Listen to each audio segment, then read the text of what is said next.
T ನರಸೀಪುರದಲ್ಲಿ ಸಂವಿಧಾನ ಜಾಗೃತಿ ಜಾಥಾ ಕಾರ್ಯಕ್ರಮ ಹಮ್ಮಿಕೊಳ್ಳಲಾಗಿತ್ತು.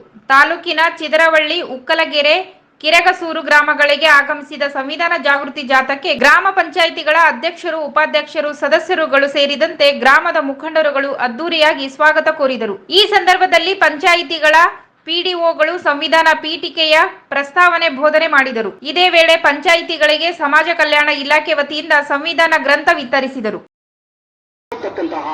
ನಾವು ವಿಚಾರವನ್ನ ತಿಳ್ಕೊಳ್ಳೇಬೇಕಾಗತ್ತೆ. ಈ ಡಿಸೆಂಬರ್ 9, 1946ರಲ್ಲಿ ಈ ಸಂವಿಧಾನ ರಚನಾ ಸಭೆಗೆ ಎಲ್ಲರೂ ಒಂದು ಕಡೆ ಸಭೆ ಸೇರ್ತಾರೆ. ಸೇರಿದಂತಹ ಸಂದರ್ಭದಲ್ಲಿ ಅದಾದ 3 ದಿನಗಳ ನಂತರ ಡಿಸೆಂಬರ್ 11, 1946ರಲ್ಲಿ ಡಾಕ್ಟರ್ ಬಾಬು ರಾಜೇಂದ್ರ ಪ್ರಸಾದ್ ರವರ ಅಧ್ಯಕ್ಷತೆಯಲ್ಲಿ ಈ ಸಂವಿಧಾನ ರಚನಾ ಸಭೆ ನಡೀತದೆ.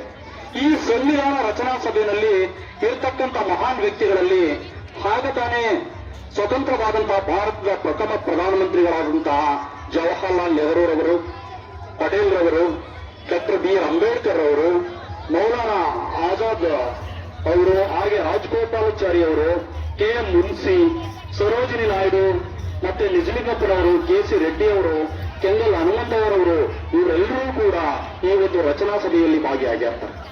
ಈ ಒಂದು ಎಲ್ಲದರ ಪರವಾಗಿ ಈ ಒಂದು ಫಲವಾಗಿ ಈ ಸಂವಿಧಾನ ಕರಡು ಸಮಿತಿಯನ್ನ ರಚನೆ ಮಾಡಲಿಕ್ಕೆ ಅವಕಾಶ ಆಗ್ತದೆ. ಸಮಿತಿಯ ಅಧ್ಯಕ್ಷತೆಯನ್ನು ವಹಿಸತಕ್ಕಂಥವರು ಡಾಕ್ಟರ್ ಬಾಬಾ ಸಾಹೇಬ್ ಅಂಬೇಡ್ಕರ್ ಅವರ ಈ ಒಂದು ನೇತೃತ್ವದಲ್ಲಿ ಈ ಒಂದು ಸಂವಿಧಾನ ರಚನಾ ಸಭೆ ಪ್ರಾರಂಭ ಆಗುತ್ತೆ.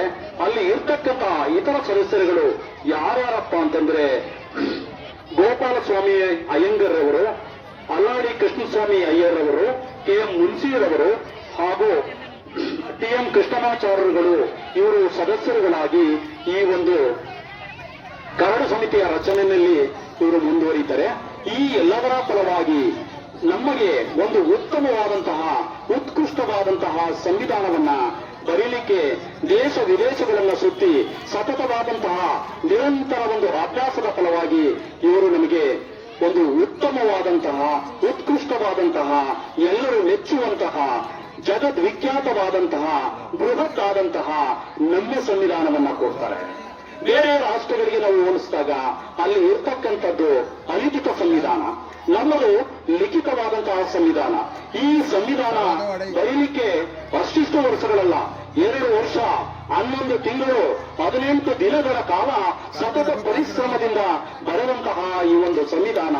ಈ ಸಂವಿಧಾನದಲ್ಲಿ ಇರ್ತಕ್ಕಂತಹ ಅಲ್ಲಿ ಅಂಶಗಳನ್ನ ನಾವು ನೋಡೋದೇ ಆದ್ರೆ ಇವರು ಹೇಳ್ತಾರೆ ಒಂದು ಮಾತನ್ನ, ಸರ್ವರಿಗೂ ಸಮಪಾಲು, ಸರ್ವರಿಗೂ ಸಮಪಾಲು.